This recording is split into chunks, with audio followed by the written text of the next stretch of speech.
সকালবেলা যদি এই ফজরের নামাজ না পড়ে আমরা যারা ঘুমায় থাকি, সকাল 8টা বাজে 7টা বাজে আমরা যখন উঠতে চাই, যদি আল্লাহ তাআলা নারাজ হয়ে বলে বান্দা ঠিক আছে এখন আমি আধা ঘন্টা চোখ মেলতে দিব না, তুমি চেষ্টা করো, আমি চোখ মেলবো না, কি হালাত হবে বন্ধু?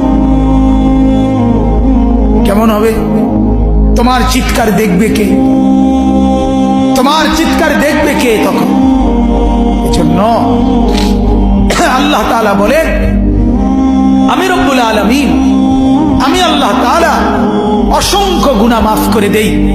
বলতেছিলাম জমিন বলে আল্লাহ ওরে উল্টায় দেই, ও ছবি দেখছে, ও নাচ দেখতেছে, উলঙ্গ দৃশ্য দেখতেছে, ও সুদ খাইতেছে, ও ঘুষ খাচ্ছে, ও অবৈধ ইনকাম করছে, ও জিনা করছে, ও ব্যভিচার করছে।